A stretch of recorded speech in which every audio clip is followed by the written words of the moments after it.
Imagine a world where religion not only guides personal beliefs, but also controls the government, shaping laws and policies of our society. This idea is still relevant today in movements such as Christian nationalism. At the core of this connection is an ongoing debate over how much control religion should have compared to the government. In this video, we'll explore the relationship between Catholic integralism and Christian nationalism. We'll do this by looking at two key texts.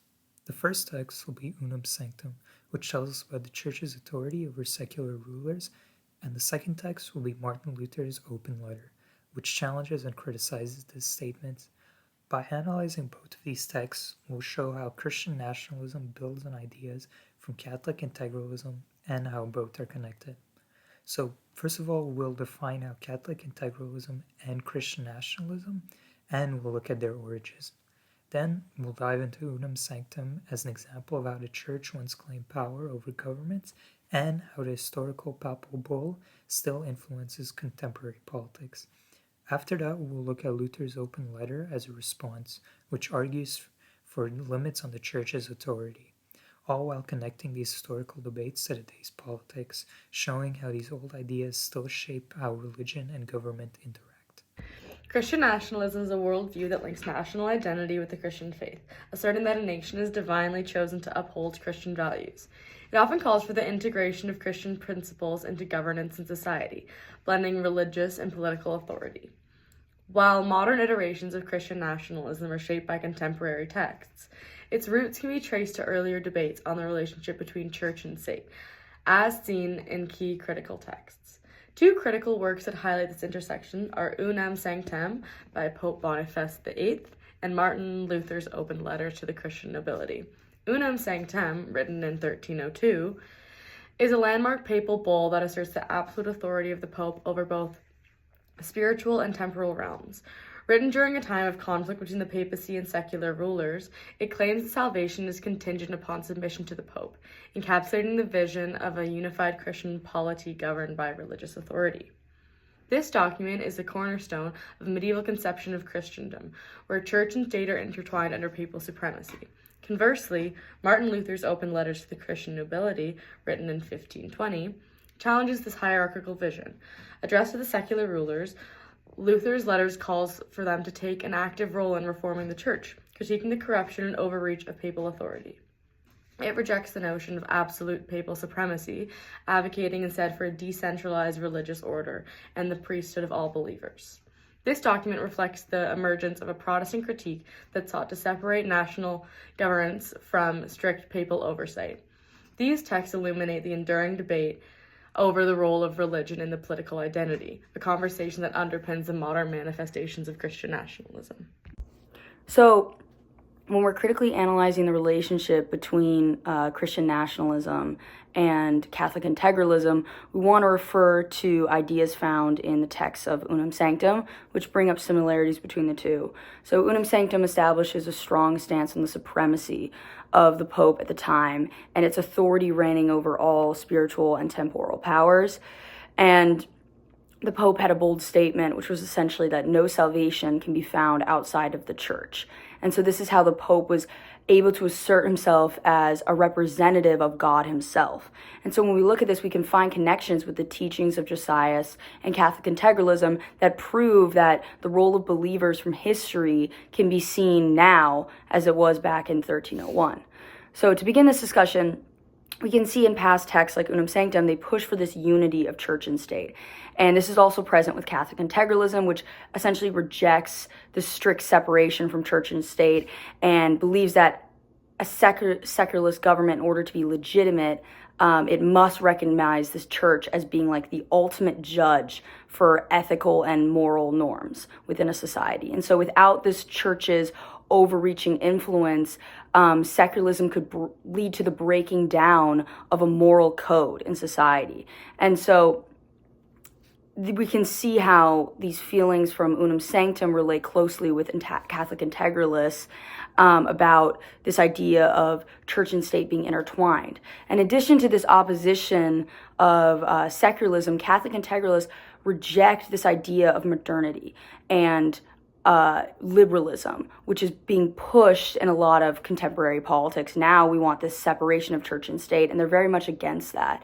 And in Unum Sanctum, the Pope also saw eye to eye on this, where they rejected this rise of secular rulers and this drifting away from the Pope's authority and the church's influence. And so we can see how Catholic integralism takes a lot of undertones from Unum Sanctum into its ideas of how a government should work.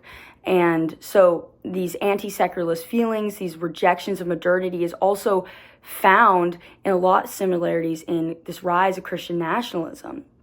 And it all dates back to texts like Unum Sanctum.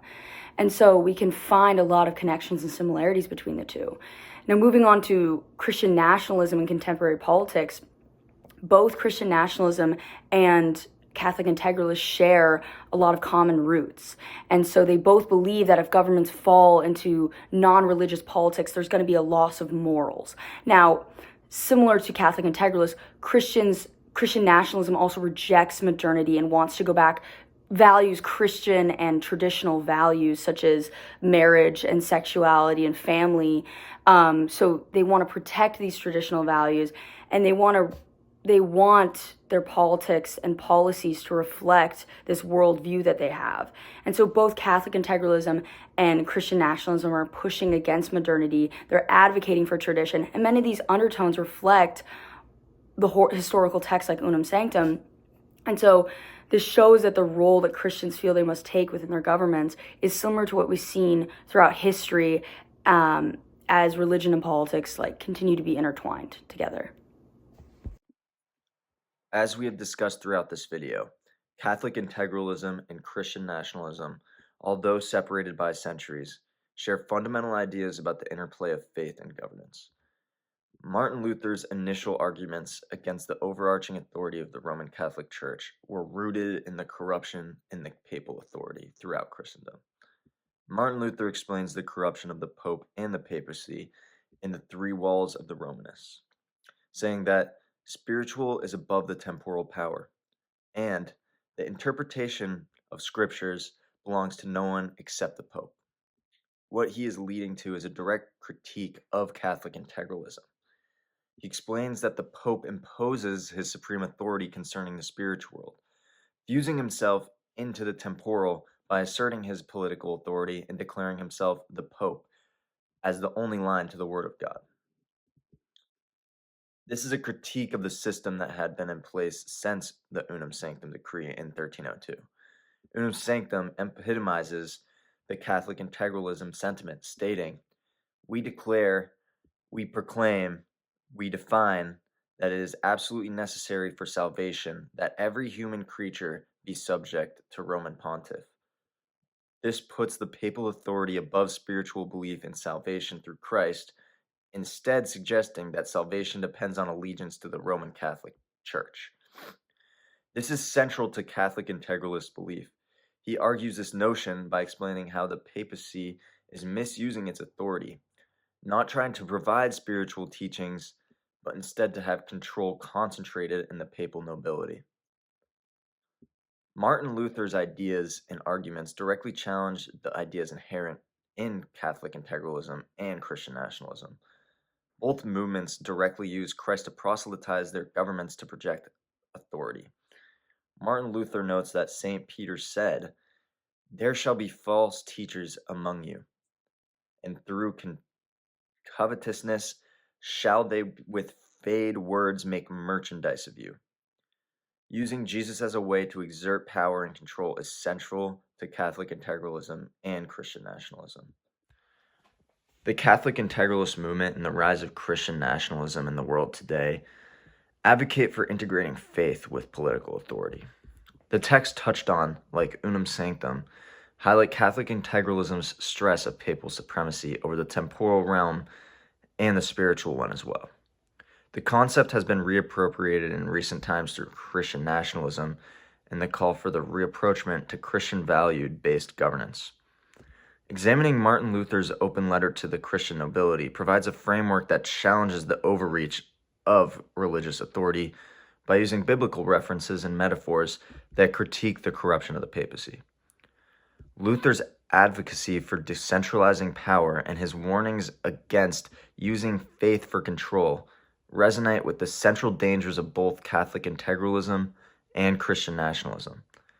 As Christian nationalism has built off the ideas central to Catholic integralism, but in the 21st century, reading these texts and relating them to a modern movement has offered a different and interesting perspective.